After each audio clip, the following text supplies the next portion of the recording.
Hello and welcome to another episode of Beyond the Darkness, the best in paranormal talk radio. I'm Tim Dennison for Dave Schrader, and this week, we're doing some special holiday encore presentations for you. We're kind of picking the best of the best for you this week.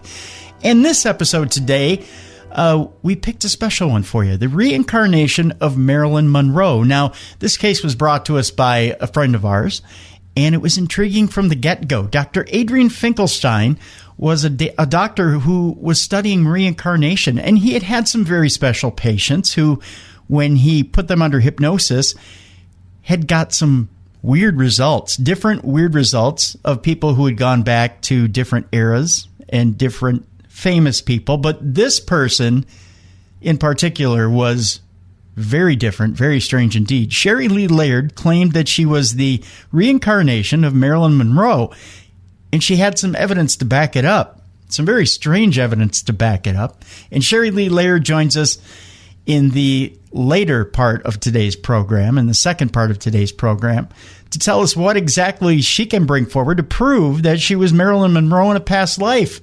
Some of it's a little bit racy, believe it or not.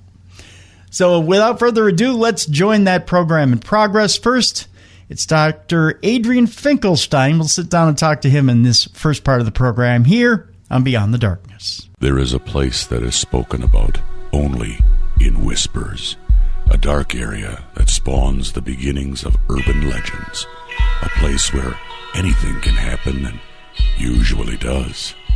During the light of day, it hides just outside of view, but when the sun goes down, spirits, creatures of the night, roam free, and things do go bump in the night.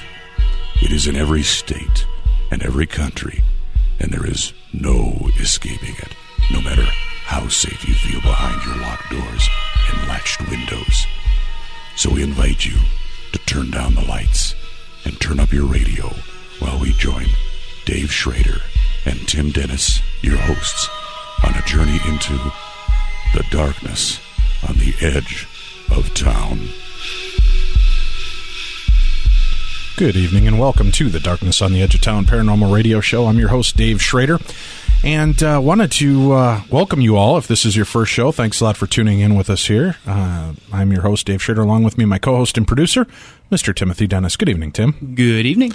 We have got an exciting show for you tonight. I want to go ahead and thank a good friend of ours who helped us with this guest. Beth from Planet Paranormal had told us about this and thought it was an amazing opportunity, so we definitely wanted to have our two guests that we're going to have on this evening join us. Dr. Finklestein is our first guest. We'll be talking to him in a few minutes. And for those of you that are not familiar with what tonight's show is about yet, we are going to be talking about reincarnation. And for the first hour, we're going to spend with Dr. Finklestein and talk to him about reincarnation and his studies, and a very impressive case study that he did with a woman by the name of Sherrie Lee Laird, who is purported to be the actual reincarnation of Marilyn Monroe. For the second hour of the show, Miss Laird is going to join us live on the air with all of you. We're going to take your questions. We're going to see what we can find out more about this. This is pretty amazing, Tim. What do you think? What's your take on reincarnation? I'm intrigued with the idea, but I don't know. You know, it's one of those things that you can see evidence as far as it could exist, and you may think it's a bunch of hogwash, but it's one of those things that's very interesting and very intriguing as to whether it fits into certain religious aspects and theological aspects of people's beliefs and lifestyles. Yeah, well, that's, theologically, and talking about that, that's something that I don't, religious-wise, I don't like to tout too much on religion because everybody's got their own beliefs and their own theories and thoughts of what's going on out there in the world of God and Buddha and Elvis and whoever they pray to, and they're pretty hard-pressed to stick with those terms. Reincarnation has always been an interest to me. There's so many different amazing stories that have come out, and I'm working on a guest to have on next week, because as I started to do this show, I was being talked to from the religious side of things about reincarnation as well, both pro and con. And Tim, I don't know if you're aware of this, but one of the beliefs of reincarnation is that it's nothing more than demonic. It's a demon messing with us, giving them the information so that they think that they're the reincarnation of these people, so that they can, in fact, make us question God and the afterlife and where we go from here. So we're going to be I'm working on having a very famous demonologist and theologian join us. I'm hoping to get Father Andrew Calder on the show with us next week to do a little bit of a follow-up on this show. And we're also working, so if everybody's on me and I keep getting emails, when is Derek Acora going to be on the show? Listen, we're waiting for Mr. Acora. I was approached by his representatives shortly after we had on Yvette and Carl from Most Haunted, and they wanted a chance to rebut the claims that Carl and Yvette put out on our show about Derek, and they wanted to be on the show, so we have put out the request. He's been out filming for his new TV series, so we're just kind of hanging in limbo. I think I'll give him, I was joking with him, I said I'm going to give him to the end of July, and if we can't get him, we're going to book Sam, his spirit guide, instead.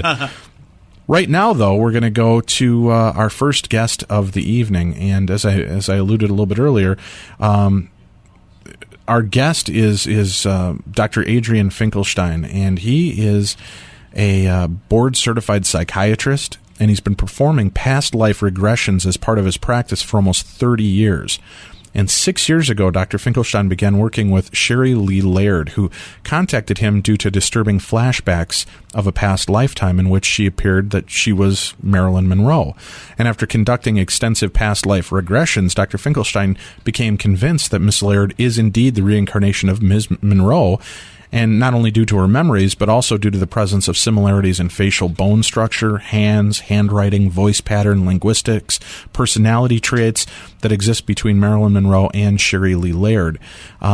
And Dr. Finklestein notes that Ted Jordan, who has since passed, was a close friend of Marilyn Monroe's and the author of Norma Jean, My Secret Life with Marilyn Monroe, had extensive telephone conversations with Sherrie Lee Laird, and Mr. Jordan also came to the conclusion that Sherrie was, in fact, the reincarnation of Marilyn Monroe. Dr. Finkelstein's work is summarized in his recently released book, Marilyn Monroe Returns, The Healing of a Soul, which was also featured on CNN Showbiz Tonight back in August 2006. We've got a link, beautiful cover of the book there, so you can click on that on our website at darknessradio.com/show, and you'll see the beautiful portrait of Marilyn. Click on that, and it'll take you right to Amazon.com so that you can order. Then stay with us for the second hour. We're going to have Dr. Finklestein with us, and Sherrie Lee Laird. Marilyn Monroe will be joining us live here on the air. So let's welcome right now Dr. Finklestein. Good evening, sir. Good evening. Thank you for having me. Oh, I appreciate it. This is a fascinating subject, and certainly with somebody of your credibility and being, an MD and a board-certified psychiatrist who's been doing this and working in this field for 30 years. This is an amazing find. Now, do you have trouble from other doctors and other professionals in your field who think you're a crackpot for doing this type of work? Well, certainly that was the case, especially in the beginning of my research into reincarnation and the truth of it, as well as its tremendous healing power that I demonstrated on thousands of individuals over this period that you mentioned, about 30 years. So there were some in the beginning that were thinking that way, and there are still some. You never can get rid of them. And right. As I say, for those who believe no explanation is necessary, and for those who don't, no explanation is possible. So I guess they, like any others, regardless of their credentials, fall into these categories. But recently, and I would say in the last few years, I have a lot of my colleagues that really admire the work I've been doing, which I'm not looking for admiration, but I really feel that there is a turn of some sort in their way of looking at things and being more open-minded.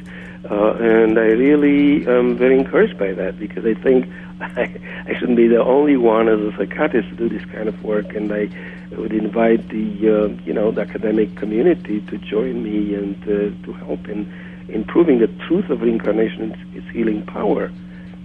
Well, let me ask you this. Now, being a psychiatrist, you know how the brain works. You understand, fantasy and reality. You understand that thin barrier there, and that the brain is amazing with the vivid, imaginative experiences that it can create to make things real that aren't. Right. How do you know? Now, I always find it interesting that some guy who's into the Civil War and reenactments and reads about it ever since he was a kid, he gets hypnotized and does past life regression, and lo and behold, it turns out he was a private in the Civil War and was shot on the field of battle. How do we know that Sherrie Lee Laird was just not obsessed with Marilyn Monroe, learned everything about her, and it began to bleed over into a fantasy life and bring her, so that when you did these past life regressions, she was already partly believing that she was Marilyn? How do we know that it's not just a vividly imaginative experience as opposed to something that you're really tapping into? How do we figure that out, and how do we map that out in the brain? Okay, well, the answer is a little bit more complex, but I'll try to simplify it. First of all, I had to overcome 3 important hurdles in order to do this work with Sherrie Lee Laird in proving that she's a reincarnation of Marilyn Monroe. Mm-hmm. And these 3 hurdles were, first of all, I was concerned with not proving reincarnation as healing her, because when she approached me in 1998, the first time, she was haunted by vivid nightmares and flashbacks of having lived as Marilyn Monroe that pushed her to suicide twice. So my concern as a physician was to save her life. Wasn't to prove to people or to anyone that the reincarnation is true. So, but I had to base my healing on the reincarnation concept, and that was the first hurdle to heal the soul, the mind, the emotions, the body of Sherrie Lee Laird. The second one as a hurdle was to prove the truth of reincarnation. And mind you that only 25% of the people in our Western world believe in reincarnation. Maybe 25% are open to it. But in the Far East is simpler, because Dalai Lama is a fact of life, and virtually 100% believe in reincarnation. Now, the third one was, and the greatest hurdle, to prove that, celebrities like Marilyn Monroe have the right to reincarnate too, like anyone else, if there is such a thing as reincarnation. So, and as a physician and in medicine, what we do, we don't base our diagnosis just on one sign.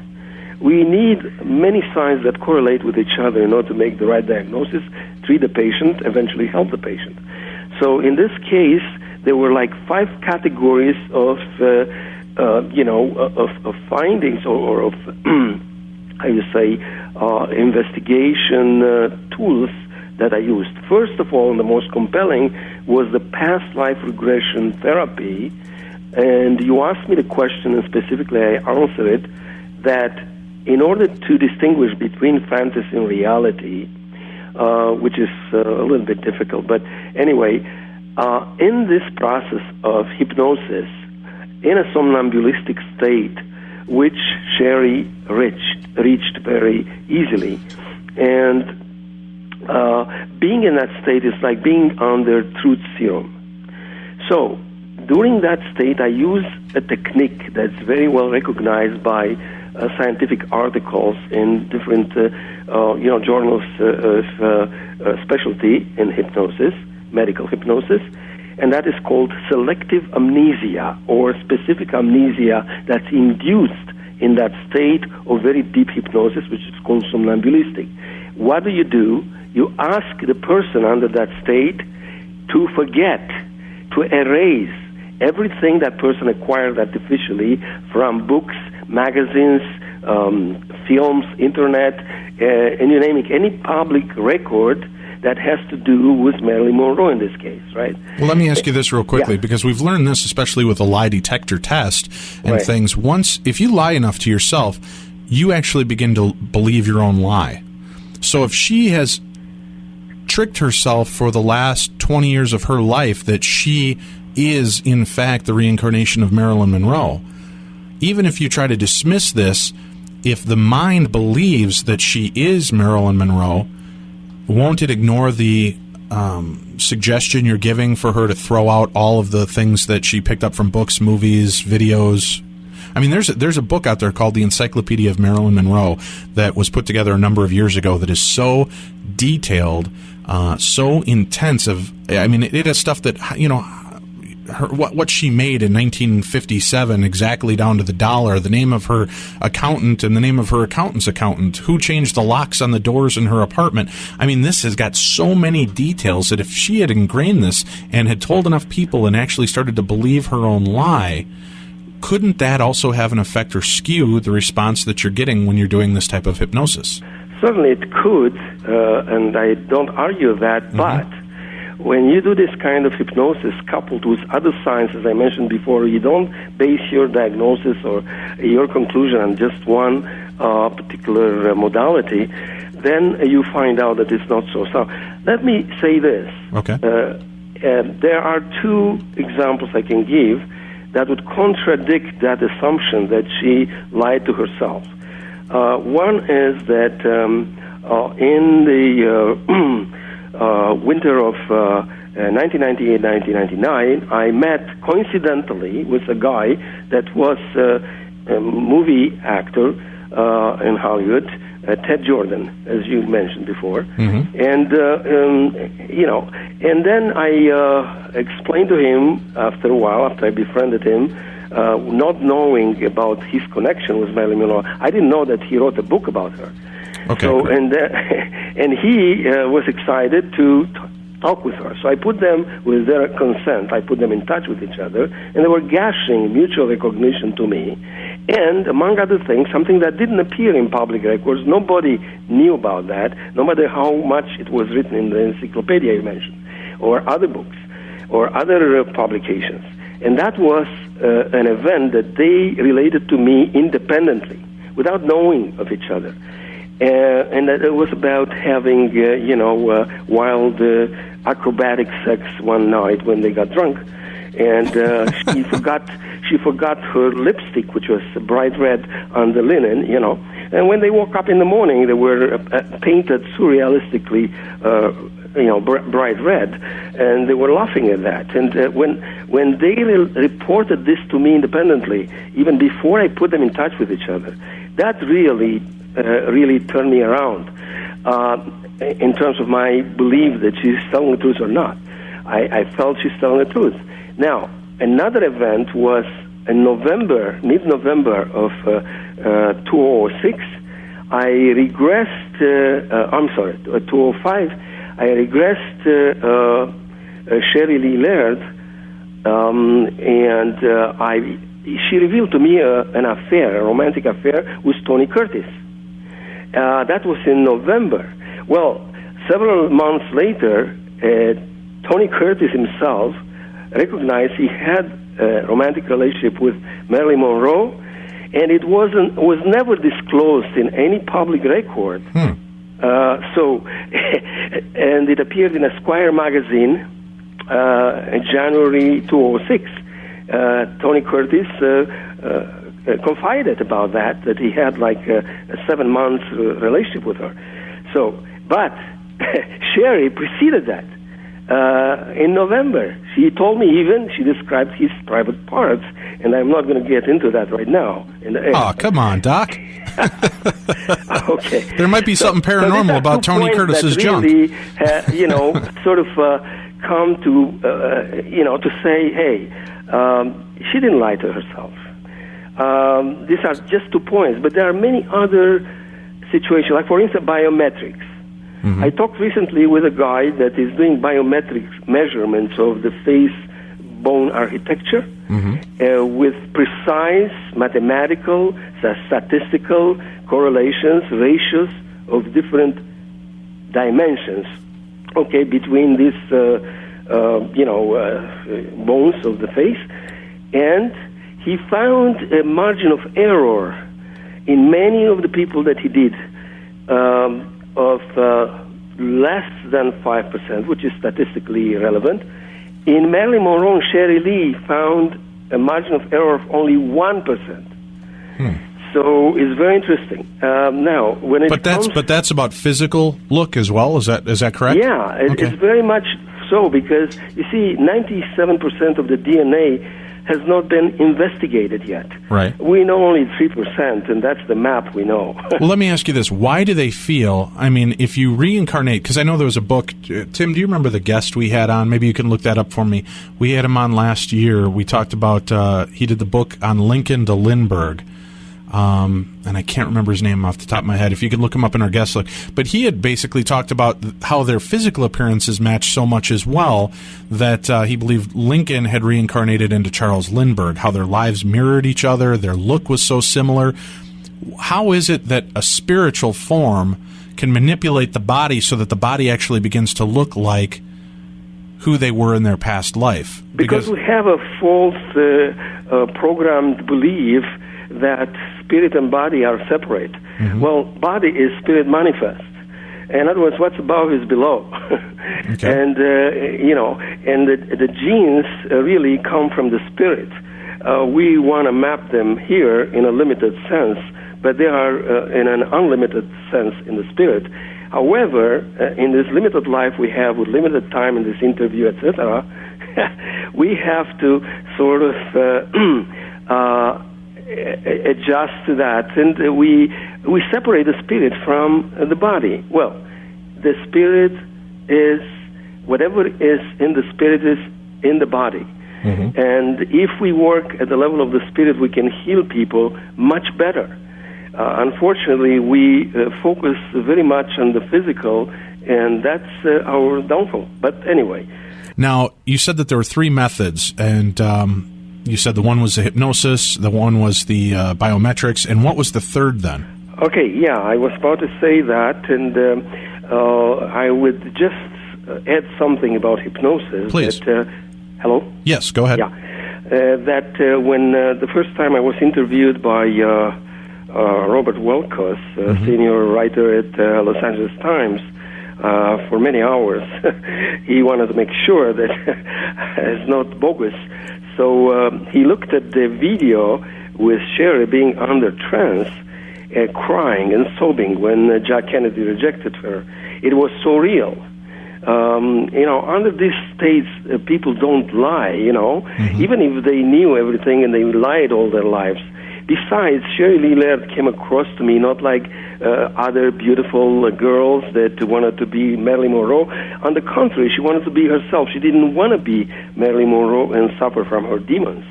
Now, talking about the third category of findings after the biometrics, it's about, it's another indication of legitimacy, probably less credible for some. It was a series of coincidences or synchronicities that began to crop up. Sherrie had first contacted me when she was 35 years old, going on 36, the age Marilyn Monroe had died, indicating psychological pressure to resolve her dilemma before a similar fate ensued. She told me of 2 previous suicide attempts, as I said before. Sherrie was also concerned that close friends from Marilyn's life were getting older and might die before she could contact them. Like Joe DiMaggio passed away on March 8, 1999, within weeks of Sherrie breaking off contact with me. However, the biggest coincidence was with Ted Jordan, as I mentioned before. But there are other very interesting coincidences. Preceding Marilyn's death, there was about 15 minutes in which she experienced an awful sensation in her chest, being crushed and suffocation from respiratory failure, a sensation that Sherrie has experienced repeatedly throughout her life, and that was under trance. I mean, she didn't make up that. After M took a number of seconals, Nembutals, and chloral hydrate, she experienced numbness in her face and mouth prior to her death. While relieving M's death, Marilyn's death, on May 3rd, 2005, hypnotic regression, Sherrie was barely able to speak. Her speech slow and slurred, her voice just above a whisper. In relieving, Marilyn's death, Sherrie said that at one point Marilyn realized that she had overdosed and wanted to live, but it was too late. Sherrie saw flashes of turquoise, M's favorite colors. And then Sherrie had always been associated with, this color with crushing and numbness sensations. In Sherrie's first regression, she spontaneously, without hypnotic regression, began to relive Marilyn's death, which is typical of thousands of past life regressions I've conducted. Mm-hmm. And the further verification of the Sherrie's past life recall, it's like you rewind the tape. Instead of starting from the beginning of a previous life, they start from the end. Oh, okay. Yeah. And then they go backwards in memory? They go backward, yes. And that's very revealing, because she didn't know that. No, I'm curious, Dr. Finklestein, when we talk to Sherrie a little bit later, I'm going to ask her permission on this, but I'd also like to know what your thoughts are on a follow-up show. I'd love to have you guys back on again. Would there be any chance that you'd be willing to share any of the audio from the original regressions so that people could actually hear some of her responses and hear her? Sure. Well, if it's okay with her, it's okay with me. Now, the thing is, we were interviewed in CNN also, because CNN picked it up from Los Angeles Times. It was on the first page, big feature, Los Angeles Times. So they picked it up, and then it's the Japanese TV, MSNBC, BBC. And it's every of these programs show the emotional reaction under hypnosis that Sherrie shows, that is, that suffering, that pain. It's not something made up. Right. And you say believing in it, believing in a lie. No, because there are so many other points, coincidences. Now, I won't go. There are many coincidences, and probably Sherrie will tell you about some of them that she experienced personally. I'm telling you about what I feel is very important. Another coincidence is that Marilyn Monroe died in August 4th, not 5th as they say, August 4th, 1962, and Sherrie was reincarnated 11 months later. Usually people that die prematurely, unjustly, they come very fast back. And that was the case with her. Then another thing is, if you look at astrology, I don't know how much people believe in that, but, in the past life, Sherrie was in the non-Moore node of Cancer, which shows the life experience one has to learn in this life, like family, peace, harmony in family. And she didn't have that. As you know, her mother was a schizophrenic all the time in mental institutions. Now, in this life, because she didn't finish that lesson, she took where she left it, and she's again in the Moon node of Cancer, the same. So she's continuing that. Even for people that don't believe in that, it's too many points of coincidence. Also, an astrologer confirmed many other similarities that they have, that they continue, that they are continuous. Now, another thing is that if I can ask one thing, I know that there was a case being made a long time ago. Anna Nicole Smith believed that she was the reincarnation of Marilyn Monroe, and there was supposedly some research that was done on that. She had a lot of the similarities. She had the same destructive nature. She died similar ages of, a purported drug and, overdose. Do you believe that, now there's a theory I've been told about called soul splintering, so that when you die, parts of your soul move on, parts of your soul can be reincarnated. Do you believe that more than one person at any time can have pieces of another soul? Could it be? Yeah, I believe in that. I believe that it's possible. But in this case, there were many other compelling signs that, Anne Nicole doesn't share with Marilyn Monroe, and Sherrie does. So that it's very compelling. That there, like for instance, her daughter, Sherrie's daughter, Kezia, was conceived around May 11th, 1984, or within days of Gladys Baker's death, Marilyn's biological mother.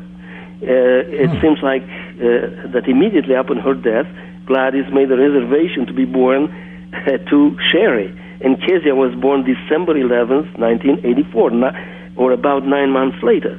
This is, too many things that come together. Also, when we talk about the personality traits, that's a little bit more vague. Many people have the same problems. But I would leave it up to Sherrie to give you more coincidences. Sure. And I think she has plenty and very compelling that she can tell you. In terms of other, categories of investigation, I talked about 3 of them.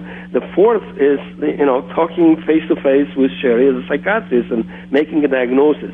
I was trained as a physician, and I taught at 3 universities. To assess, human behavior. So I know if somebody is fake or not. If they can fool me in the beginning, they won't fool me all the time. So generally speaking, I'm pretty precise in making the diagnosis, like my colleagues that were trained in this field. So she came across as a troubled psyche seeking relief, not notoriety. That's the way she came across to me, and I want to help her not to prove the reincarnation, but to help her not to kill herself. And the 5th category was a psychic, trans-channeler, Kevin Ryerson, the psychic of Shirley MacLaine, that I had the honor to know personally. And Kevin Ryerson is probably one of the greatest trans-channelers in the world right now, like Edgar Cayce of our times. Okay. And he confirmed that she is the only soul, is not a split soul of Marilyn Monroe. She is the only reincarnation of Marilyn Monroe. And she happened to know me, to find me. I didn't find her. She found me about 8 years ago. And she was guided to me because in a previous life, in a French life, I happened to be her physician and save her. And she was Louise de la Vallière at the time, the first mistress of King Louis XIV, the notorious king of France. So you've been able to trace her back not only to Marilyn Monroe, but you've been able to trace her back to a life prior to that. Okay. Right. Let me ask you real quickly about Kevin Ryerson. Now, when you went to Kevin, did you spill to him, Kevin, I have a case here. I think this person may be the reincarnation of Marilyn Monroe? No. It was unbeknownst to him, and he didn't know even about me, that being that doctor. And about in 1998, months before Sherrie contacted me the first time, I started writing a book about my past lives. And one of them was of this noble physician at King Louis XIV, Antoine d'Aquin. And I was taking care of this sad lady by the name of Louise in a monastery, in a Carmelite monastery. So without knowing these things, from 1667, not Kevin, but the spirit he channeled, Atunre, was so precise. As a matter of fact, he was so precise to indicate where I can find my picture after looking for it for a year and not finding it. He said, oh, no problem. Go to Louvre Museum, and they have a catalog, and they will tell you where it is, and it's 13 by 10, and it's a medallion portrait. And believe it or not, a friend of mine from Holland found it in Paris, exactly where Atunre indicated, this spirit guide channeled by Kevin Ryerson, and it was 13 by 10. Wow. Now that's pretty interesting. In my webpage now. Let me mention too, for people that are interested in looking at your website, they can go to pastlives.com. Right, that's one of them. Pastlives.com. Okay. Yeah, the other one is my name, AdrianFinklestein.com. Okay. And the other one is Marilyn-Monroe.ca. All right, great. Marilyn-Monroe.ca is the other page. Okay. Right. All right, well, we've got all that up there. I just wanted to mention that. Now, let me ask you, with all the cases that you've worked with, and I'm looking at one of these other pages right now, I know that another pretty famous case is about dealing with the reincarnation of Anne Frank. Now, did you have a chance to work with this this person that was also reincarnated? Was it Barbara Carlin? Yeah, Barbara Carlin, yeah. But I didn't work myself with it. This is a friend of mine that did it. Okay. By the name of Walter Simcoe, M.D. He is, a physician too, in the emergency room, or I think he's working with physical therapy. But anyway, he did this kind of work, and he wrote a book that appears in my webpage titled Return of the Revolutionaries, talking about former presidents of the United States reincarnated, and he's one of them. He's the second president of the United States, is John Adams. Really? Okay. Why do you believe that all these people are always somebody famous? Well, no, I don't believe that. I believe that most of them are not. Okay. And in 30 years, I working with in excess of 4,000 individual cases, that's the first time I run into such a great celebrity like Marilyn Monroe. Most of them were John Doe and Jane Doe. I would like to ask you, as Tim and I were discussing during the break, one thing I'd love to have done, and I don't know if you'd be open to this, when we're out in California later on this year, would you be open to doing a past life regression with me, and that Tim would record that for us so we could play on the air and discuss the different techniques that you're using in a past life regression? It's something I'm interested in finding out more about. I know we've always been interested in trying to do a live on-air past life regression, but I don't know how that would work. It might be better if we recorded it and then played snippets while we talk to you. But would you be open to doing something along those lines and seeing if we can get answers? In principle, yes. We'll have to talk about that, in the private, and to see how we can organize that, and if it's workable. Generally, it is. And what are you going to do if you find out I'm the reincarnation of Marilyn Monroe, Dr. Finklestein? Then what? Well, I doubt that. I know, I'm just playing with you. Somebody asked me, a young fellow at one of the radio stations in the past, what happens, Dr. Finklestein? What you asked me before, if you're going to be fired from UCLA because of your positions. And I said, well, the important thing is the truth. And basically, the message I wanted to give to my work and through the book, Marilyn Monroe Returns, The Healing of the Soul, by the way, it appeared this month in the paperback, I would be remiss of my duties as a physician and metaphysician if I were not to mention that the underlying theme of this work, as it has been in every past life case that I've treated, is the truth of reincarnation, what it means to our troubled world. We have each of us walked in the shoes of people of every race, nationality, creed, and gender, rich and poor, the abuser and the abused. We are in a position this way to evolve our souls to the point that we realize that there is only one life, God's life, and that we only kill, maim, and bomb ourselves, or the God in each of us. And that is what brings about darkness and not light. And I want to bring some light this way to your show, Darkness Radio. The message that Marilyn Sherrie brings to the world is from her, very high platform that people know her, is love yourself and each other, and in this way, heal yourself, and thus live in peace and experience God's joy. And to answer what I told that young guy, I said, well, you know what? If they fire me, fine. I don't care if this is the truth. And, the thing is, the guy in the end of the interview said, Dr. Finklestein, if there is reincarnation, when I'll come back, I want to be like you. And I said, no, you be better. Thanks. Very good. Tim. Yes.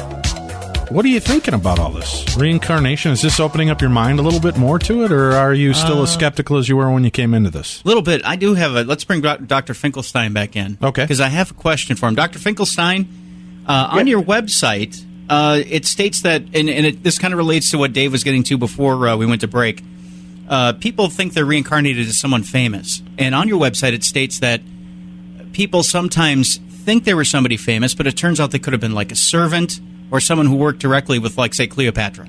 Okay. Yeah, that's true. That's called the landmark reincarnation.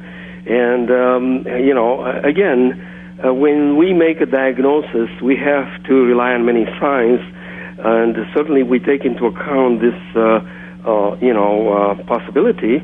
But we have enough evidence, this mounting evidence, and it was published in the Library Journal, Publishers Weekly. It's mounting evidence. This book that I wrote about Marilyn Monroe reincarnated was recommended to university libraries because of the scientific background it has. So, as a matter of fact, I was thinking about your show that is reminiscent of Coast to Coast Radio, that Sherrie and I were interviewed by George Noory. Was great and interviewed us also for 2 hours. As a matter of fact, it was an hour, and I said, well, not 2 hours. Okay. Now, and something else that's very reminiscent, if you look on the back of my paperback edition this month of the book Marilyn Monroe Returns, you see the comment from Los Angeles Times that says, Laird account is reminiscent of the 1956 bestseller, The Search for Bridie Murphy. That's Los Angeles Times. So I think there are a lot of reminiscences, and I think that,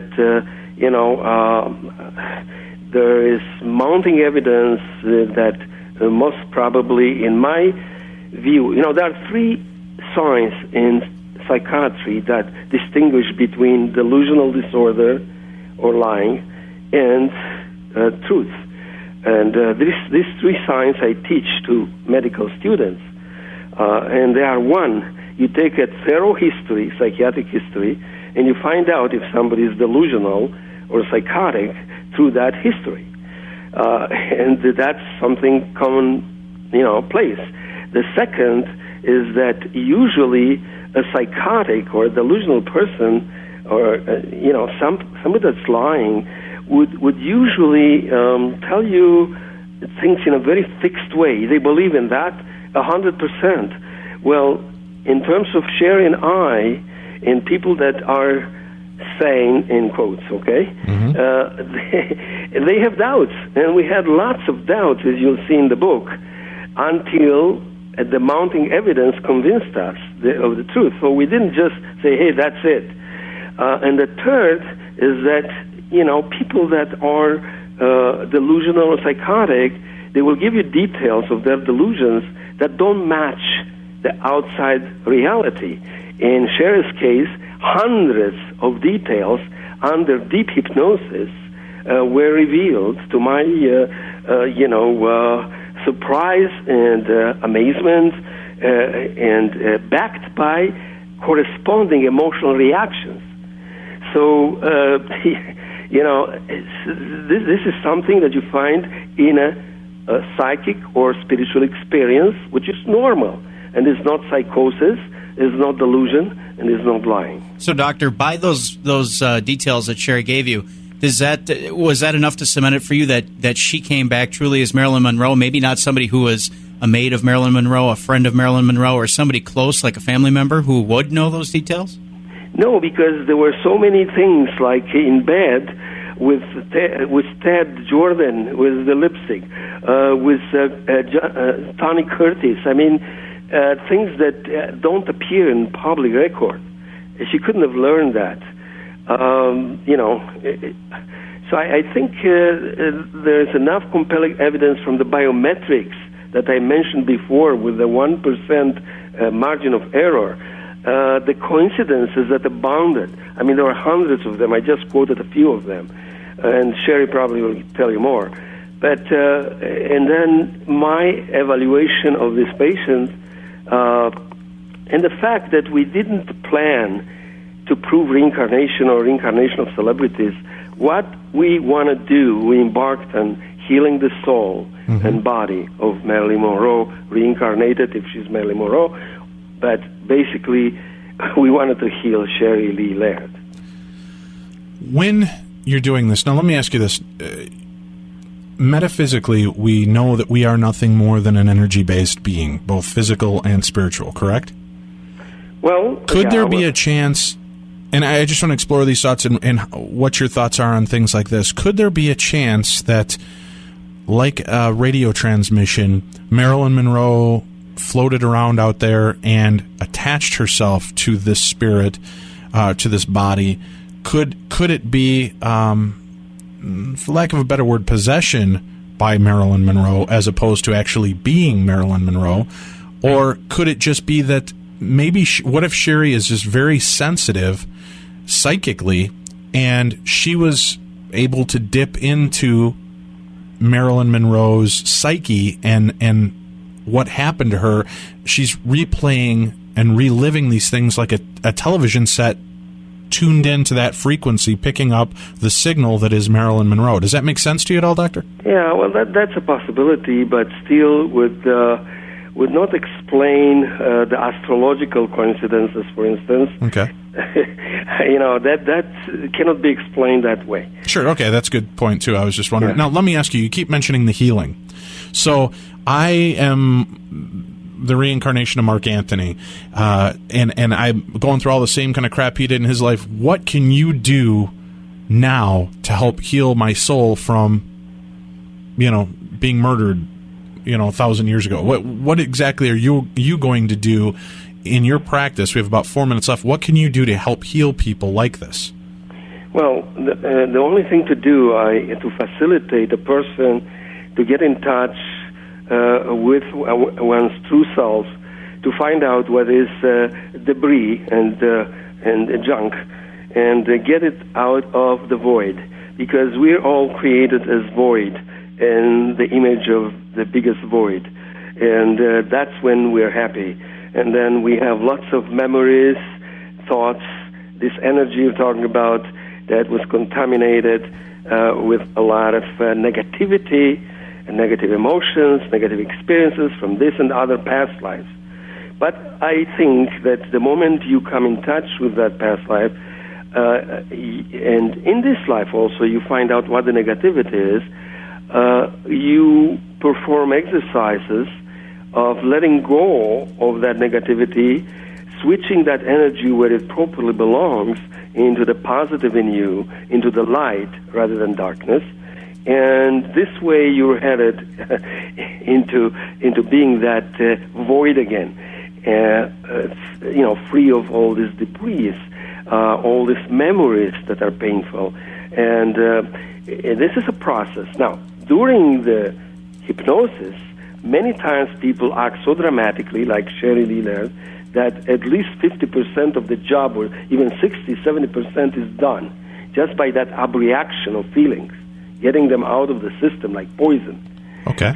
But in most cases, more work is needed, like the masters work daily and hourly in practicing the newly gained awareness, so that it's like a room. You don't sweep it just one day.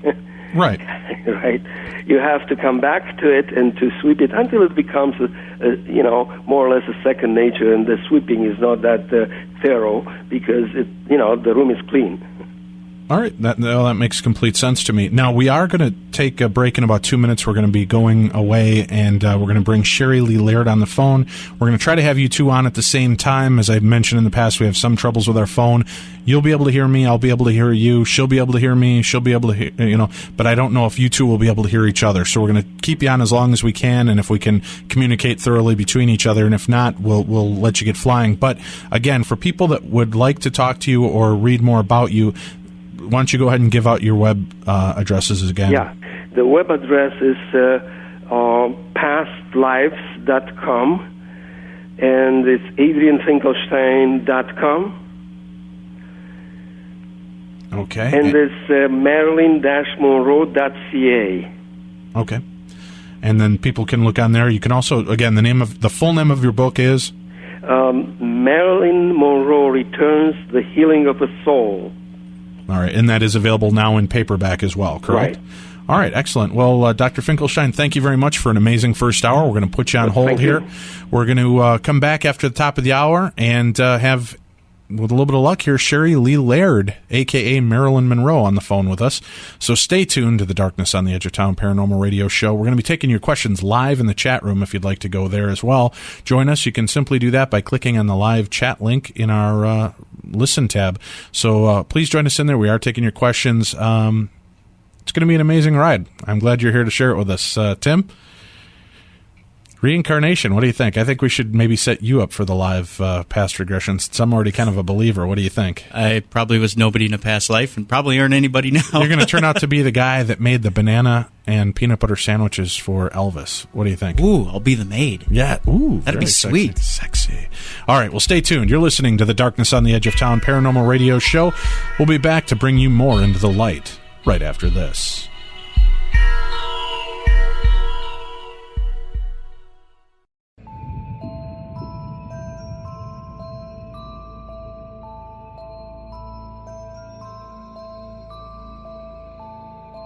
Beyond the darkness.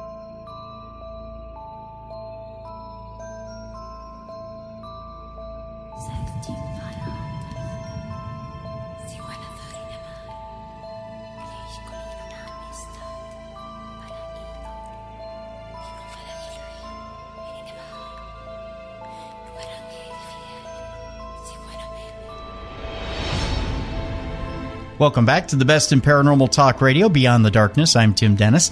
So now you've heard Dr. Adrian Finklestein and some of his intriguing research into reincarnation, into hypnosis, and some of the different cases he's had. And now he's talked a little bit about Sherrie Lee Laird, who believes that she is the reincarnation of Marilyn Monroe. Now we're going to bring her on the line, but first, there's a little bit of phone trouble. We'll tell you we were back at the old studios at KLBB, and we were trying to dial out to Canada first, so you'll hear a little bit about that. But we eventually get her on the line, and you're about to hear why Sherrie Lee Laird believes she's Marilyn Monroe, and some of the results may astound you. So here is the rest of the program, and here's Sherrie Lee Laird telling us why she believes she's Marilyn Monroe on Beyond the Darkness. Good evening and welcome back to the show. You're listening to Darkness on the Edge of Town Paranormal Radio Show, and we appreciate you being here and being a part of the show with us. Our guest for the first hour has been Dr. Adrian Finklestein. Our second guest for the second hour here is going to be the reincarnation of Marilyn Monroe. Sherrie Lee Laird is her name. Unfortunately, we are having trouble dialing through to Canada right now. It's not putting us through, so we are working on it feverishly. Miss Laird has sent us a few different phone numbers, so we're trying to get through on a different line if we can. So bear with us. We're going to keep with Dr. Finklestein. And Doctor, let me ask you. We did have a quick question. With the suicide attempts that were made from both Marilyn and from Sherrie, were they clinical depression? Was it drug-induced suicides? I mean, what were you finding? Was it similarities like that in both of their cases? How was that being run? Well, there was similarity in the manner of overdosing, because both, in quotes, both women used champagne mixed with barbiturates, with chloral hydrates. So I think there's a similarity there. But what is striking is their condition. It seems like they were bipolar affective disorder, manic depressive to a certain extent. Though this label goes around so loosely nowadays. And I think a lot of people may have some degree of that and still be functional and be okay, but sometimes they may decompensate. And I think that was the case of Marilyn and Sherrie, the same person in my view. And at that time when Marilyn was on, people don't think so much about, in the psychiatric profession, they didn't think so much in diagnosing manic depression as they do it these days. So she also didn't have the time, and because of her status and reputation, she didn't want to get bogged down in treatments like that. Though she had a psychiatrist, Ralph Vincent, and he took care of her, but only in cases of emergency, giving her, medications that were meant to be given just temporarily to calm her down, whether they were barbiturates or other sedatives.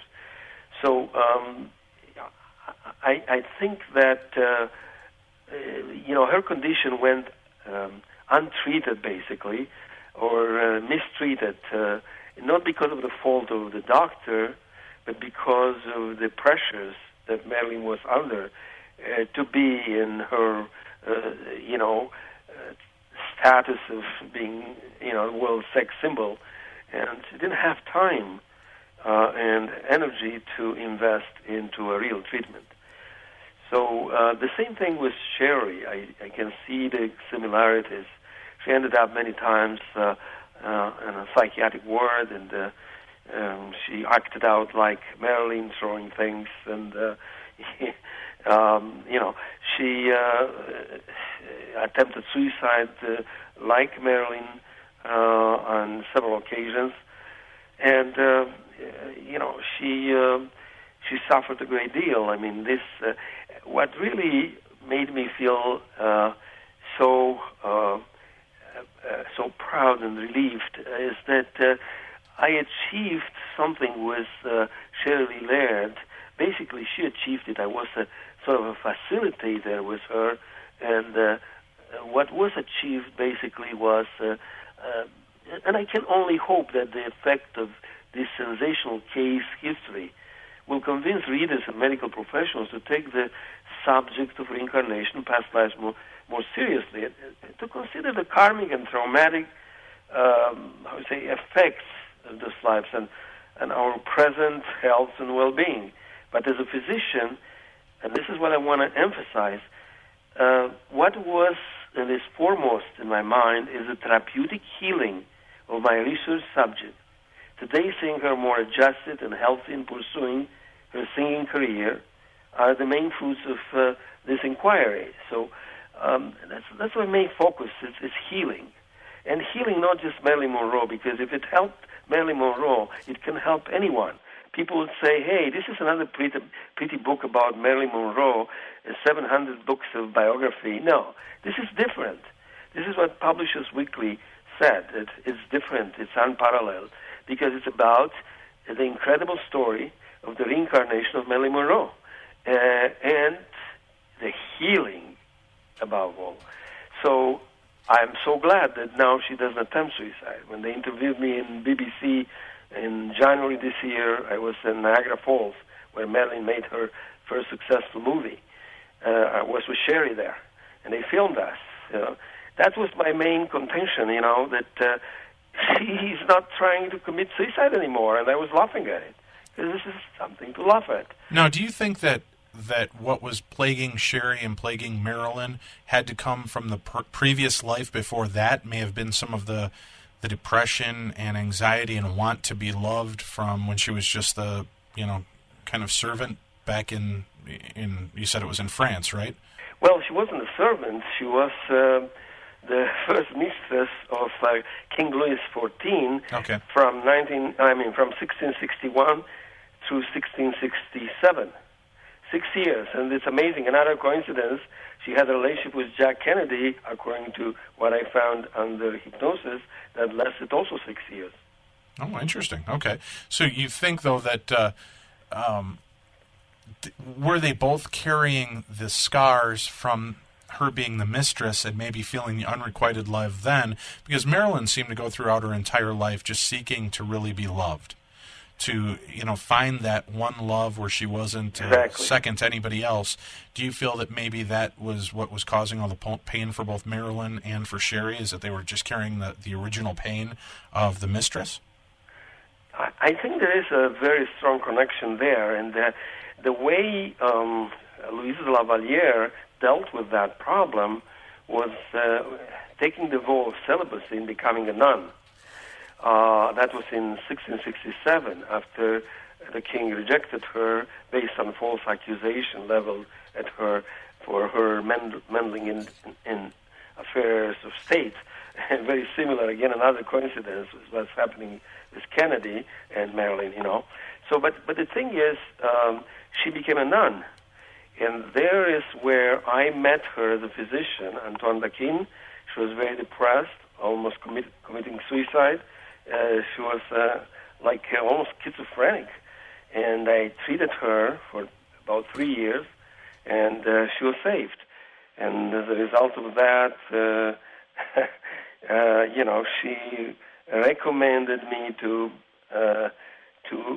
her friend, Madame de Montespan, that was the second mistress of the king and became her rival. And I became the king's doctor for 22 years. But anyway, that's besides the point. The thing is that Louise de la Vallière became a nun. That was her choice. In the case of Marilyn Monroe, she went in the other direction, as you know. She wasn't that puritanical, was she? So it's like one of the laws of reincarnation is continuation. Another one is compensation. And another one is consequences or karma. Now, in this case, from Louise de la Vallière to Marilyn Monroe, we see the law of compensation. In other words, Marilyn Monroe became very outgoing and, the world sex symbol. Right. And that's far from being a nun. Yeah, well, that's true. She was kind of rebelling against what she had done in the prior life. Okay. Now, I'm curious, too, when doing this, what have you learned about genetic memory, that may be from one of our ancestors? Do you believe that is genetically passed down ever, or do you think that it's completely just that we just keep reincarnating into our own lives? Well, I think that, in my experience at least, I can say that, and of my colleagues that did the same like me, like Brian Weiss, close friend, and another psychiatrist that does this kind of work for a long time like me. Okay. As a matter of fact, I started a little bit before him, but he quoted me in his book. And so anyway, it seems like, it's...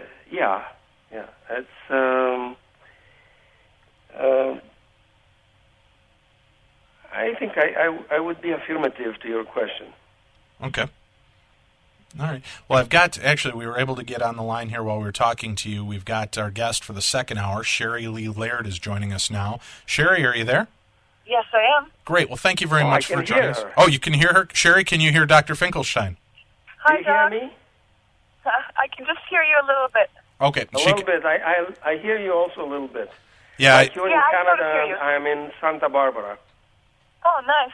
Well, we'd like to bring you on now and do a little introduction for you. I mean, this is, this was an exciting point, as I mentioned at the beginning of the show. A lot of people were, skeptical of us doing shows on reincarnation because, there's really been nobody that we could bring on to back up what's going on in reincarnation. We can all suppose that we were Cleopatra or the handmaiden to the King of France or whatever at one point in our lives, but there's been very few cases, except for the rare ones where you always hear it's some 6-year-old child in India claims to be a Mexican migrant worker who can take you to parts of Mexico and walk you through it.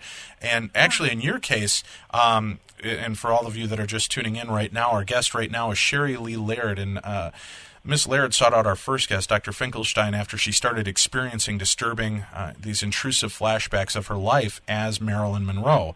And Sherrie was distressed by these memories of a past lifetime, so she sought out our first guest, Dr. Finklestein, who had been performing past life regressions over 30 years. And he had written Your Past Lives and the Healing Process, A Psychiatrist Looks at Reincarnation and Spiritual Healing, which was first published back in 1985. Through scientific research, including many hours of videotaped past life regressions in a somnambulistic hypnotic state, which, as Dr. Finklestein explained in the first hour, is tantamount to like a truth serum interview, and analysis of hundreds of coincidences, which also happen to be physical coincidences, Sherrie, that you've got bone structure, including nose, mouth, chin, forehead, eyes, eyebrow, ear, architecture of hands, feet, body build, even your handwriting, your voice recognition, linguistics, personality traits. This is a pretty amazing thing. And I got to tell you, one thing that I really liked when I called you, Sherrie, because I was totally expecting the hello hello, you know, the Marilyn Monroe voice, and I thought, oh, this is going to be really bad if she comes on with the ghost-like voice and carries it on. But, you know, you struck me as such a sweet, genuine person coming through that it was... You know, I told Tim, because Tim, my co-host who's on with us, and you talked to as he was bringing you on the line, Tim is more skeptical. Yeah, Tim is more skeptical in nature of doing, you know, of the reincarnation process, of everything that happened. And I told him it was kind of fun to talk to you because, you know, good. In the case of, you know, I mean, if this is true, that's pretty amazing. I'm talking to Marilyn Monroe at the same time I'm talking to somebody that's in our lifetime, so. Yeah, well, I think it's more exciting that, well, for me, especially after my mom just passed in December, I think it's more exciting the concept that you're talking to somebody that's born again, as we all are. But I think it's really irrelevant that it's Marilyn. I think that's just man-made kind of thing. Mm-hmm. So I think that it's more about the spiritual side of things, and maybe we could talk about that too. Oh, definitely, and I definitely want to get into that. I mean, it is, as you mentioned, it's more compelling because it's a famous name that we all know and so many people love. And that's fun. That's fun. Right, and that's a total interesting deal. And let's face it, in your current, you know, past incarnation, you led quite a crazy life. I mean, you were considered to be one of the sexiest women on the planet, and from looking at new pictures of you, you're still doing pretty damn well, Sherrie. So. Well, you know, I think for her, it was really like she was stepping out of the boundaries. That's what made her sexy. I guess it's like what makes, say, somebody like Colin Farrell sexy if he's stepping out. I don't know because I'm not really following. But it's the bad boy, and I guess she was the bad girl at the time. But maybe if there was lots of her, or maybe, like, you know... Oh, there was lots of her. I've seen the Playboy layout, Sherrie. Come on. Now, when you first found Dr. Finklestein, did you believe that you were reincarnated, or did you just not understand why you were having these dreams? I felt like I knew, but I didn't want to know, so I avoided it. Like, it was like my gut. You know how when you know, say, you're going to get bad news, and you feel you know it, but you dread it at the same time, and so you didn't want it confirmed. I wanted it erased, and it was just a bad feeling like this is true, and I just wanted to fight it as best I could. So really, when I contacted Doctor, I didn't expect to meet up in L.A. or anything. I just wanted somebody in Toronto that could erase it for me. That was it. That's all I wanted. Get rid of it. It's hindering everything I do. Did you ever consider having hypnosis to just have you close that part out of you so that you didn't have her memories, or you didn't have that part of it? That's exactly what I went for. Okay. I now, said, can you please take this out of me? Can you tell us a little bit, when you started with this, you know, Dr. Finklestein said that you were coming to him because you were having these intrusive nightmares. Were they nightmares of just her life, the pain that she went through? Did it have to do with the death of Marilyn? Yeah. What was it that was bringing you to him? I really honestly think it was the shame, remorse, disgust of the suicide. That's the part that stuck so deeply.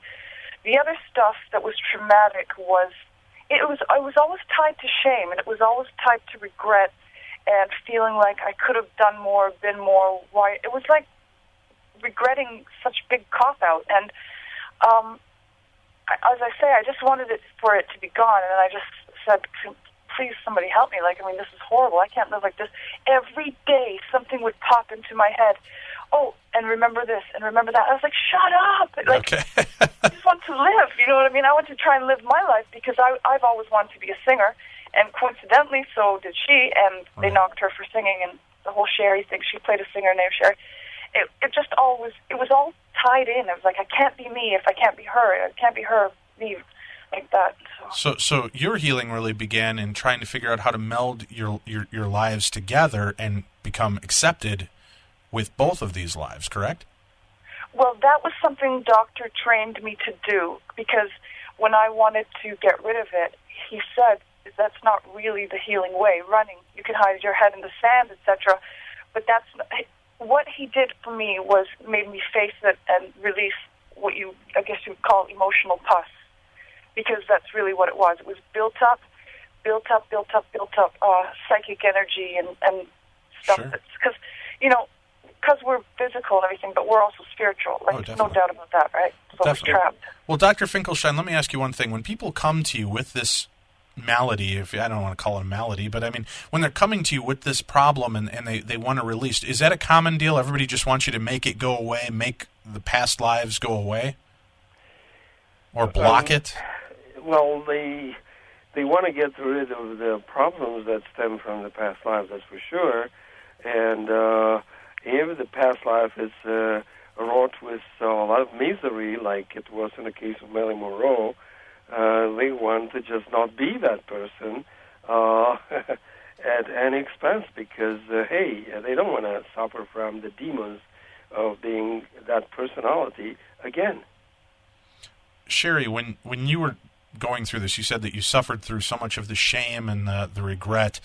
You know, one of the biggest questions that's always been posed out there is that they thought that perhaps the Kennedy family or the mob was involved in the murder of Marilyn Monroe.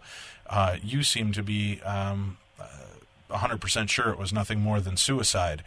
Mm-hmm. When you face that, I mean, now you, of course, had probably read and heard the stories that it was, that there was belief that the Kennedy family had something to do with it, that there was a mysterious doctor that appeared at your bedside, and all of a sudden, hours later, you were dead.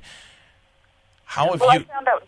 Yeah, sorry. Did you know that prior, or did you find that stuff out afterwards? And when did you come to terms that you knew that it was nothing more than just suicide?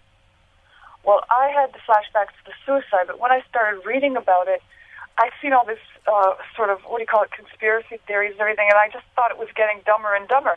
But then, because these writers are so good at what they do, even I myself thought, could it be? Oh, that just sounds so possible.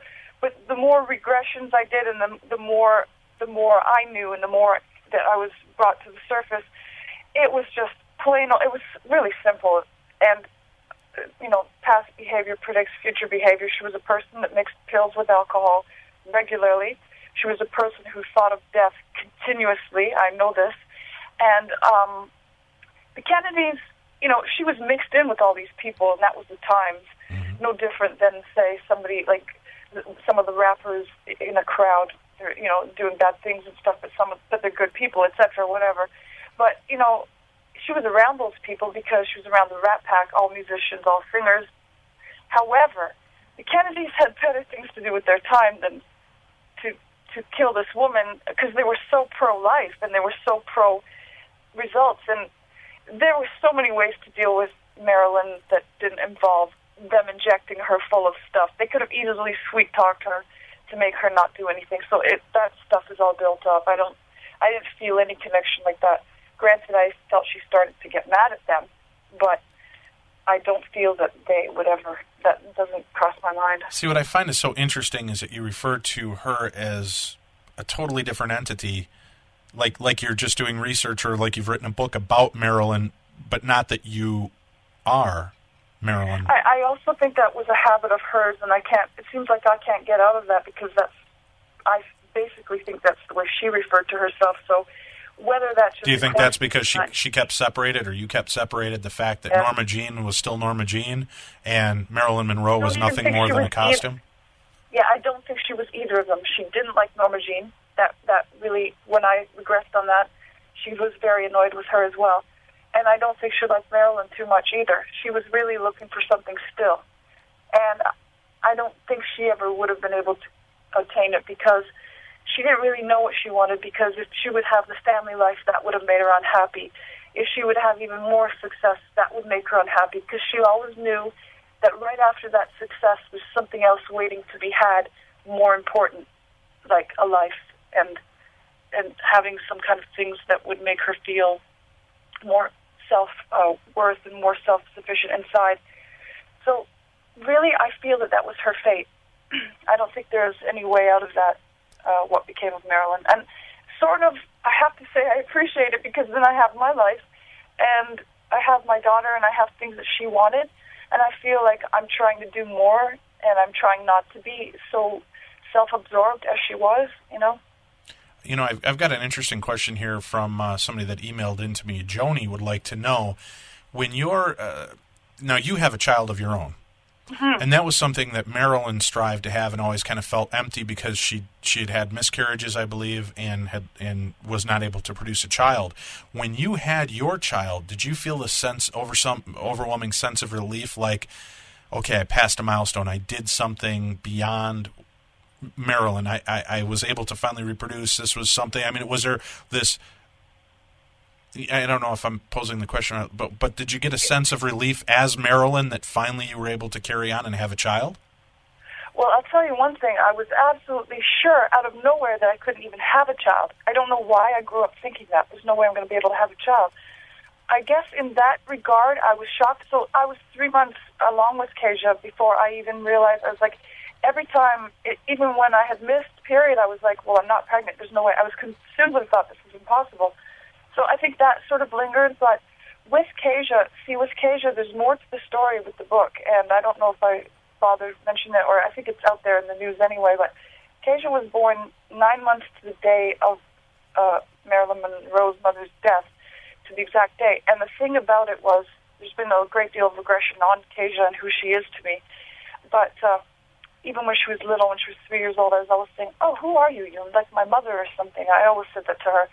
But literally, this lady, this Gladys Monroe, she outlived Marilyn by 50-something years just to die in enough time for me to have a child 9 months to the day later. So I have my own things with my regression, and Kasia regressed too. So it's all very tied in together. Well, that is interesting because we've heard so many times with other experts in the field of paranormal and reincarnation. And Doctor, maybe you can answer this question for us, as you've done so much work. Is it true that you find that so many of us continue to really just keep staying in the same circle of friends and relatives and lovers that we've always been, but everybody takes on a different role?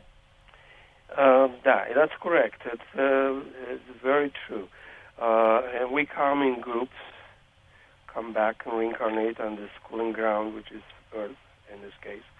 And we come in different roles, sometimes as husband and wife, other times as child and parent, friends, teachers, students. But we tend to come in groups, and we have a way through so-called coincidences to meet with each other. Like Sherrie met with me, and we met with other people, with Ted Jordan, and with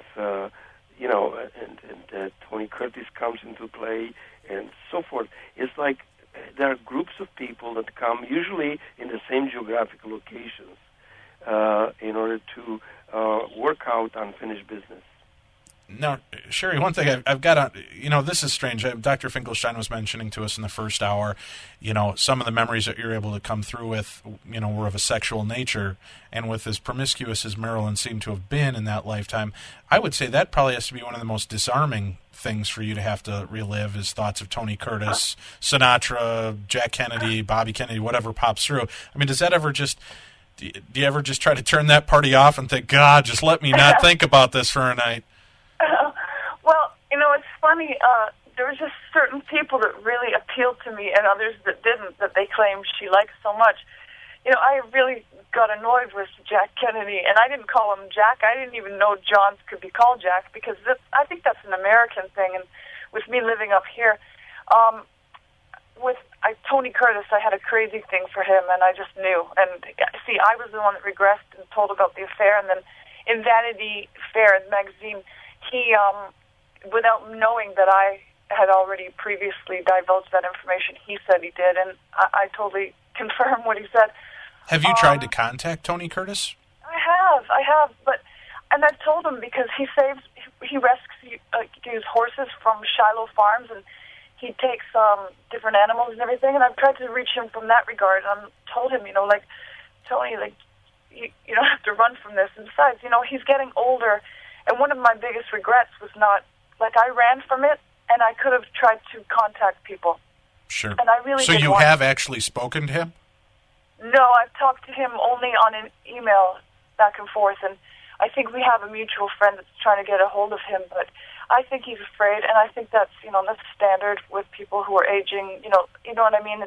Well, afraid, or do you think, I mean, and again, I don't mean any disrespect on this. I mean, a lot of people, and people in our chat room, think you're completely nuts. I mean, that's because it is such a broad statement to say that you were Marilyn Monroe. I mean, you know, reincarnation is hard enough to wrap your head around, but then, you know, and it always seems, like I mentioned to Dr. Finklestein in the first hour, nobody ever comes back as John the mailman.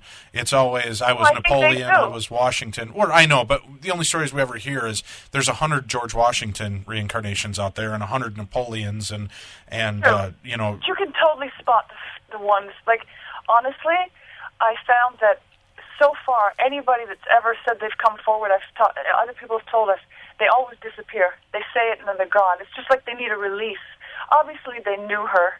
Obviously, they've been a part of her life in some way, even if it was just as maybe like a friend or someone who talked to her or someone who admired her even back in that day.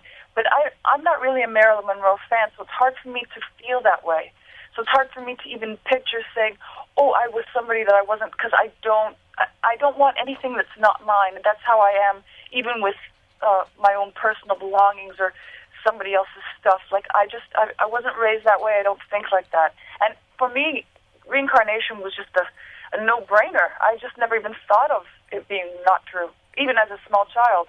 And I didn't even know what I believed. Sherrie, I've got a question for you from one of the people in the chat room, and then Dr. Finklestein, I'd like your side on this as well. But Tink in our chat room was wondering, you know, if somebody was majorly injured, say lost a limb in a past life, would they return missing the limb or with scars or whatever? Do you have, Sherrie, I know that the doctor has told us that there is, you have so many coincidences, so many things that are just like Marilyn. Have you found on yourself a freckle in the same place as her, a birthmark, a scar? Yeah. Yes, there is. You know, she has the mole on her collarbone. I had it the same place. I had the mole on my cheek, which actually I had removed, and there's a little scar, and there's records of that. But I also have the beauty mark above my lips, so I guess it's just placed. But there's many things. The stomach is the same. There's freckles that are the same. My whole body shape was, and I don't know if it still is the same, but like when I see even my family, even my daughter is like, oh my gosh, she looks at a picture, she's like that. She gets confused sometimes. That's how exact she remembers me. Obviously now, as I'm aging, I'm changing, but there's things in magazines or books that my daughter and my family and even my boyfriend are like, that's identical to you. Everything I know about you, it's beaming out. Dr. Finklestein, have you found in many of the cases where, you know, you're able to do the research and find out who this person was in a past life, that maybe they'd lost an arm and they came out in their new life deformed and that arm didn't develop, or you know, that they were born with scars that they shouldn't have had, yet it matches perfectly with the death wound or wounds that the person in the previous life carried as well? Yes, as a matter of fact, I think I mentioned before that body spirit manifest, and the spirit is always intact. It doesn't miss a limb. As a matter of fact, I don't know if you heard about the phenomenon of the phantom limb. Right. Where somebody so, gets amputated, yet they can still feel an itch on their hand, even though the hand isn't there, right? Okay. Right, but the spirit of the hand is there. Right. So when people reincarnate, they usually get back the hand, but something very interesting is happening, as you mentioned. We can get birthmarks that Sherrie mentioned, and that were similar to those that Marilyn had. So that may answer that caller's question, and I completely back up that, because I know from my work with Sherrie and with other cases that were similar that this is a fact, and other colleagues of mine that are doing respectful work in the field of reincarnation research, corroborate that too. Now, Sherrie, what I also found interesting about our conversation the other day when we spoke, you mentioned you've changed your hair color, you do a lot of things because you don't want to look like Marilyn Monroe wannabe. And I think that's impressive. Yeah. I mean, there's so many cool pictures of you that, man, you look just like Marilyn Monroe. It's got to be hard because, especially being an entertainer yourself, it sure would be easy to cash in on that aspect of who you are instead of relying on your talent. So, what's so funny is all the impersonators zero in on the things that Marilyn least liked. It's just, let's pretend for a second she's back and it's not me. She would just be so cringing Right. at these things. Like, that's just not me, baby. You know what I mean? I just can't live that way. I never thought of living like that. And the thing about Marilyn, that's what's so funny, is she never copied anybody. And if I have that very same nature inside me, well, I'm sure as hell not going to copy that either. You know what I mean? Sure. Because I'm born with the individualistic, rebellious nature that she had. That's what it is. We can't copy, even if it's our own selves, because now everybody's doing it. That's unimportant to me now. You know, I've got a question here from Larry from an email, and he would like to know, Sherrie, with regards to people that you've been able to contact that had something to do with Marilyn Monroe's life. And I know that one of the people that helped to validate who you were is a psychic and medium that worked with Sherrie MacLaine. Now, Sherrie MacLaine was a big part of the Rat Pack, and I'm sure ran and dealt with Marilyn and is very open to reincarnation and very open to these things. Have you dealt with Sherrie MacLaine at all, and have you had discussions? Shirley's talked to us through another person and through doctor. Like, she does know my doctor. But she was on tour. I think she was filming the movie Bewitched when the book first came out, and she said she'd get back to us. However, actually it was Kevin Ryerson that he's the one. I never even cared about or thought about it. He's the one that said to my doctor in passing, because, you know, he's never even met me at the time, and he said, she looks just like Norma Jean. And I, as being previously Marilyn, didn't like that because I didn't want to have anything to do with that Norma Jean thing. Right. And then when I saw those pictures, I was so shocked myself. I was like, how could this person spot that and know this? So I got to enjoy the reaction from, like, knowing what a psychic would say. But Shirley, I think we are going to see Shirley. Now, when I regressed, I didn't see Shirley so often, and I don't think they really liked each other for some reason. I don't think it was a warm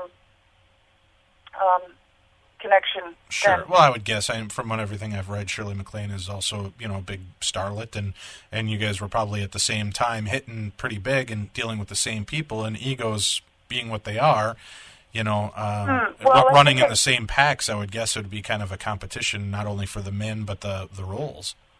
Well, the thing for the female actresses with Marilyn, they left. That was bad for them. They didn't really like that. They disrespected her for that because it's not in an open way, but they got as sick of it as she did, because then it just looks like, I guess it's same jealousy in any kind of, not jealousy, but you know what I mean, kind of like, ew, like, oh, you're not as good as I am because I'm a real actress, you know what I mean? Right, exactly. When you began going through these things and having these visions and having these memories, and I also would like to ask you, I asked Dr. Finklestein in the first hour if we had your permission. I'd like to do a follow-up show on this in a couple of weeks or maybe a couple of months down the line. Would you be willing to share any of the audio from your regression so that people could actually hear what a regression sounds like? And since your case is so intriguing, I know people would love to hear it. Would you as the patient be willing to share that with you? Okay. Absolutely. All right. You know what's fun is, and it's really silly, BBC came all the way over to do a 3-day interview with us, and they have the best I can't even say it myself. Somnambulistic, right? Hypnosis of me going under, and it's so good, and it's so deep, and I thought, oh my God, I'm never going to go under while these people are here, but I did. I went really deep, and they have this great footage. And I don't know what they'll do with it. It's in the archives. But you know what? They didn't even use it. And I was so disappointed. And I thought, you had this potential to take and you were doing a story on reincarnation, and instead you just, literally they grabbed people who are crazy. Like my doctor did a synopsis on them, and they're completely crazy. And we got lumped in with those people, and it's ridiculous because I think that's what the world wants, so they just want to keep it down. Sherrie, it's those damn Kennedys. They're still putting the quash on you. They're hiding the video. They won't let it out. I won't let it out.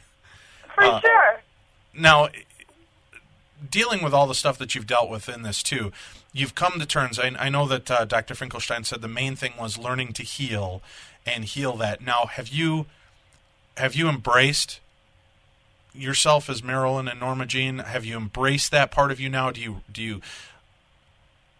accept that and make it okay, or do you still kind of wish that had nothing to do with you? Oh, I have such relief. At the beginning, when we first did the few regressions and a couple of, like, I think 5 or 6 days worth of regressions, now these were marathons. Nobody else in their right mind would have to have gone through this because we were doing hours and hours and hours at a time. When you go for regression, you go for an hour, like maybe once every 2 weeks or once every month or once every week, whatever you're used to. But for me, I swear, I was so mad at my doctor, and I used to say, why did I do this? I feel worse than ever, and I hate this. It's making me sick. I can't believe I did this openly. And he said, don't worry, it'll take time. Just, go about your business and practice meditating and relax and forget. But the funny thing is that I honestly do forget.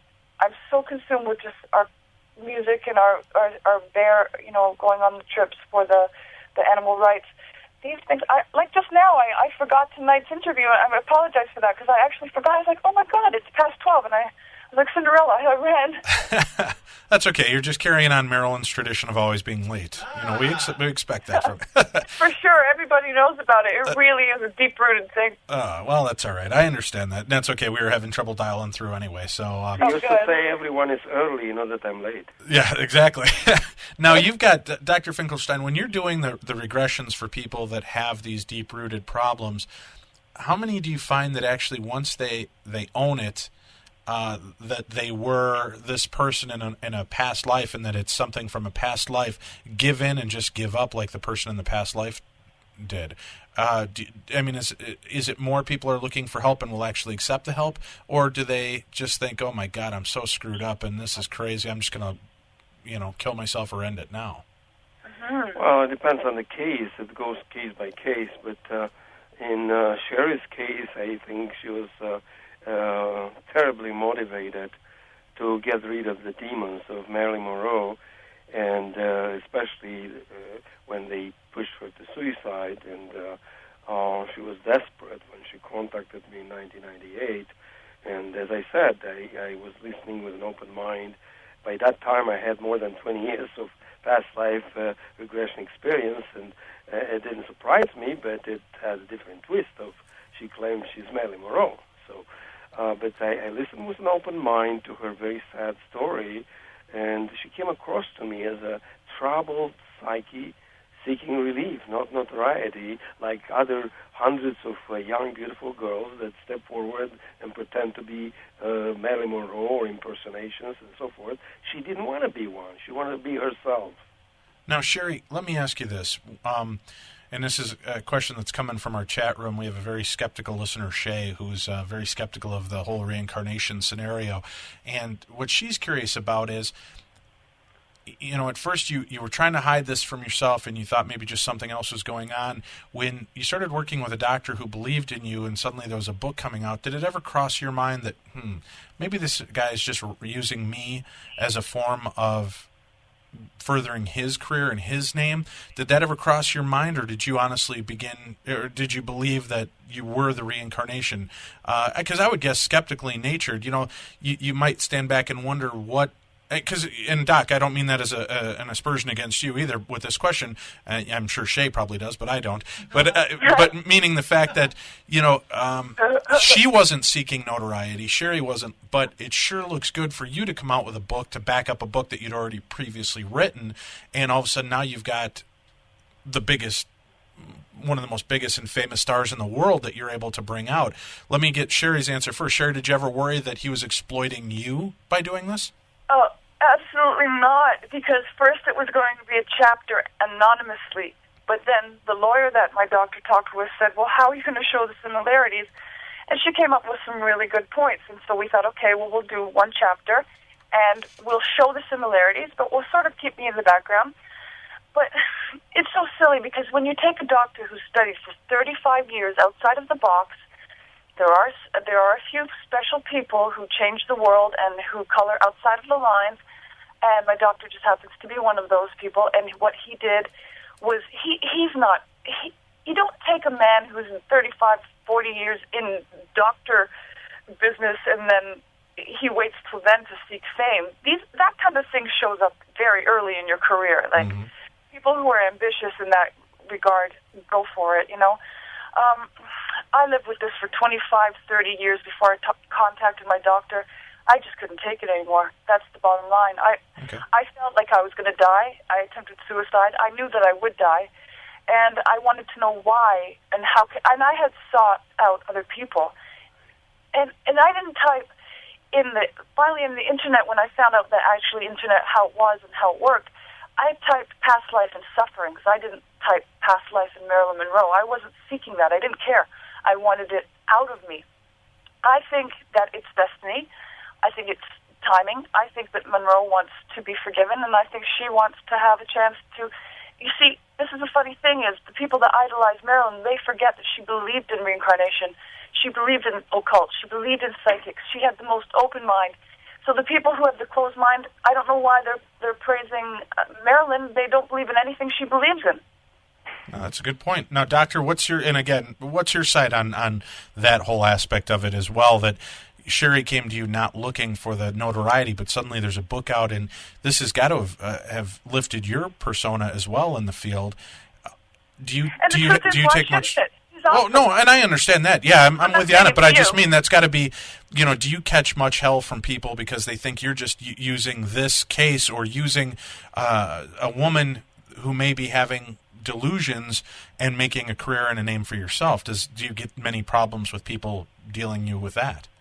Well, there will always be critics and disbelievers and skeptics. And as I said before, for those who believe, no explanation is necessary. For those who don't, no explanation is possible. But you see, I didn't look for Marilyn Monroe reincarnated. She came to me in 1998 when she decided not to participate in this because of fear of endangering her singing career as a newly pop singer and so forth. She stopped after 6 months, and I respected that. I didn't run after her. As a matter of fact, she recontacted me on April 7th, 2005 by herself. I never looked for her. And she wanted to get rid of her demons that pushed her to suicide. So in my Hippocratic oath as a physician, I swore that I would help my patients to get well. So that's what I did with her. Sure. Now, if people believe me, fine. If they don't, tough luck. No, and I understand that. I'm just curious, how it affects you as a, we talked about that briefly in the beginning. Did you take much flack? Well, it affected me in a way that they fired me from UCLA, as that young interviewer at the radio station predicted. Okay, all right. Yeah, now, but I don't care, because that's the truth, and I didn't do it for money and fame. I did it for the truth of reincarnation, especially for healing. And now that I see Sherrie being well and pursuing her singing, career designs and so forth, I'm very happy about that, and I don't care. Now, Sherrie, let's talk a little bit to it, because I promised if you came on the show we could promote what you're doing right now. It's a very impressive deal that you're doing, because you're actually going out and helping to raise awareness for animals and things like that. So this isn't something to cash in to make you a pop culture icon in your own life right now. You're actually doing things to help others, so I really appreciate that. So let's talk a little bit about how people can come see you, where they can see you, and what it is that you're doing. Oh, we're doing fun things. We're going around in this bus, and you'll notice it because it's got stars and stripes all over it, and it's an old vintage truck bus, whatever you call it, and it has the back cut out almost like a pickup. But there's a couple of buses going with us, and it's for moon bear bile farming. Like, they take bears and they leave them in cages for, it could be up to 10 years, and they take off their fingernails and their teeth, and they put a catheter in their bladder, and they suck the bile out of them for, eons. And these bears never get it gets me really upset. So, so that's what we're doing. So you're going out and doing concerts to raise money to help save these bears. Okay. And it's not just bears, it's like animals from Katrina, and it gets me very upset to talk about it. So what I promised myself is that I wouldn't do the talking, and our tour guide and the animal activist named Zeke Lofton, he's on MySpace under Zeke Howard Lofton, and he's put together this moon bear tour, and it's for Katrina animals and all abused animals, and he's going to be the spokesperson because I'm incapable of it. And the real truth is, I already told the public I refuse to talk about it because not just from the pain that it gives me, but I'm not seeking fame. I just want everybody to know and the Olympics are going to be in China, and that's where a lot of this is going on with the Bears. So, all right, it's time. What type of music are you doing now? I was starting with my dance music, but I never really did have a happy episode with that. I was always a band girl. I was always in bands, and so our band is classic rock, and it does originals, and it does covers like Heart, Led Zeppelin, things like that. And we're Little having Elton a lot John, of some Goodbye Norma Jean? It never crossed my mind, but I just want to tell you, we have a just turned 15-year-old girl drummer, and she's really fantastic. Her name is Alana Brodsky. And it's fun. I mean, people love us, and that's all fun. And I'll tell you, I don't care about money. Money means nothing to me, and that's what happens when you're anti everything else. We're really about fairness, so we don't care about man-made money at all. All right, great. Now people can see you're going to be touring all over the United States as well, doing this. It is all through the States, and then we're going into the UK, and we just want to make everybody know about this because I think the majority is like myself when I first heard about it. We didn't know. If you don't know, you can't help. You can't even have an opinion. It's being kept down from the government. Well, you know that being on a paranormal station. I mean, you know how hard it is to get other topics, squeezed in to the regular medium. Well, let me ask you this too. Now, getting back into the reincarnation and getting back into the things that you're doing now. Dr. Finklestein also mentioned that they were able to regress you even further so that you were able to experience a life beyond Marilyn when you were the mistress. Several, actually, yeah. Right. Oh, so you've done several lives you've been able to find? Do they all seem to have a common thread? They all seem to have a common personality. Were you ever a man in any of your past lives? No, I do. Yeah, I didn't regress on being a man, but I feel sure that I was. And I also regress in the future. And now that you can call me crazy, I did say that I'll be president one day. Really? Well, yeah, if time is not linear, right, if time is not linear, it would make sense that you should be able to go forward as well. Does that mean you sing happy birthday to yourself? That's right. No. See, the thing is, I predicted my mom's death almost to the day, a year and a half beforehand, and that's hard. That's a hard thing to do. How did your family react to this? Purpose. I mean, did your family think, "Oh, Sherrie, honey, you're goofy. You're not Marilyn. You're Sherrie Laird." Great relief, and they saw it in hindsight. They said, "Oh my God, praise Jesus!" Like we're not even we don't go to church or anything, and they were just so happy and relieved, and it made sense, and it was like a weight off their shoulders for many reasons. And then it explained everything about me, and they just went, "Ah!" And I'm so happy. At first, I didn't want the book to come out. I was so paranoid. I was like, no, and I didn't want to show my parents, and I dreaded it, and I didn't even tell my family till it was coming out. Oh, my parents knew, but I didn't want to tell my brother. I didn't tell him at all until the day I had to hand the book to him. I'm just curious how Dr. Finklestein got you to do the centerfold in the middle of that book. I'm just kidding. Well, with what you're doing, so people do you ever get hit up? Do people ever ask you for an autograph as Marilyn? They do, and I feel it's just as silly as I would feel. I feel as embarrassed as if they would ask for it when I was Sherrie. So, and they have as a singer. But if it makes them happy, then why not? I really, personally, I'd get an autograph. I'd be excited if I would see somebody somebody I love, like Annie Lennox or something. I'd be like, oh, Annie, I would want her autograph. Who wouldn't? So I guess I just have to let it go and just do it. That's what they want. Well, that's cool of you, because if people are actually that into it, it's got to be kind of a kick. Yeah, it's a kick. It's fun, and who knows? If it cheers them up, or if it's worth something, or it becomes. I'm sure there's people who have paintings by Van Gogh and stuff, and you know what I mean. These are things that have letters by them, and stuff means something to somebody somewhere. Have you ever considered trying to find things of yours from previous when you were Marilyn? Have you actually ever found things that you owned? Were you able to go back and find the missing key to your safety deposit box? Do anything cool like that by doing all these regressions? No, it was a teddy bear. I just wanted to see the teddy bear, and because I had seen it under regression, and there was a couple of little knickknacks that I wanted. But see, there's a great deal of regret that goes with it, because the little dog and all the dogs and things that she's had, and so when I start touching on personal things, if I let myself go there, I'm not just thinking of inanimate objects, I'm also thinking of things and people, so it hurts. My biggest regret was not contacting Arthur Miller. I think that's one of the biggest ones, and second in line would be Joe. But the teddy bear is what made me find out about Gladys's death date, and it just made sense to me because I was like, if I count backwards and this is 9 months, I'm going to fall off my chair. And it was 9 months, and I was like, I knew it, and I've always known it, and so, like, these are things I find out in hindsight. I have to think it first, then it means something to me. I regressed on the watch that Marilyn gave Jack Kennedy, and I don't think it was even public knowledge at the time. And then, so there's always things I find out first by myself, and then afterwards it comes true, and I just feel confirmed and kind of relieved. Well, Sherrie, we're wrapping up on the hour here. I can't tell you how much I appreciate you spending time with us. I mean, it's definitely an interesting case, and like I said, I'd love to have you back on with the doctor and listen to some of the regression audio to hear about it. And well, I cringe.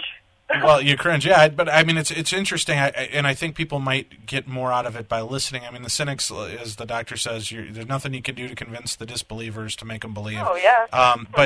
But it'd be interesting to hear the actual audio, and we'll try to contact our friends through the BBC as well and see if there's any way we can get some of the footage to you should get that. to review, because I'd certainly be interested in seeing that. Richard Mazer has it. Richard Mazer? Okay. All right, good. Well, we will contact Richard Mazer about I that. I can send you a copy if they agree. I don't know. I can barely hear you, but I did get that copy, and the thing is but it didn't have the good footage. It was just a little snip. Yeah, she said she's only got just the little snippet that they showed on there. Yeah, well, I sent her the whole thing as well as the separate snippet from our but that was boring because... and also a combo with CNN, MSNBC, Japanese TV, and I didn't watch it. BBC. Okay. But anyway, I'll send you again, Sherrie. Well, I have it. Tell them I have it. He does. She does have it. She just hasn't watched all through that yet. But I'd love to see the footage too, Doc. If you've got something, I'll give you an address off air, and we can hook up again. Please email. Some of the things are on YouTube if you want. Oh, great! Yeah, we'll look you up on YouTube as well, so everybody can check that out. CNN thing and the CNN stuff. Yeah. Now, Sherrie, real quick, do you have a website or anything you want to direct people to that they can find you and find ways to contact you if they have questions or want to see you perform? Oh, well, obviously the doctors, if they're involved in reincarnation, they want to contact me through the doctor, that's fine, but also through our myspace.com pandemonia. And we're going to be on the road as of about 6 days from now, so I won't be as contactable, but however, it'll say the dates and places that we're going to be. Great. And really, any kind of money that comes in is going straight to all the animals, and we can prove it. So we're not, it's not a concern. They could just come out and say hi to us and support us. Any kind of support, like rallying us on and just wishing us well, helps too. Because I'm going to be away from my pets. I raised some baby squirrels, and I'm going to be really missing them while I have to go. So I have to go because people are cruel to animals, and they're making me to leave my animals. Well, Sherrie, thank you for doing the great work that you're doing. Thank you for sharing your personal pain and your stories with us. Dr. Finklestein, thank you for sharing with us. And again, why don't you throw out your websites, Dr. Finklestein, so people can get in touch with you if they need to. Yeah, it's www.pastlives.com, and there are also the YouTube videos of CNN, MSNBC, and Japanese TV. The BBC will come later. Great. Well, thank you, Dr. Finklestein, for sharing your time with us this evening. We'd love to have you both back on in the future. Thank you all for tuning in, and I hope that you enjoyed the show. We'll be back again with you next week, where hopefully we're going to have a little bit of a follow-up on tonight's show, and we will hopefully have an update on when Mr. Derek Akora will be joining us.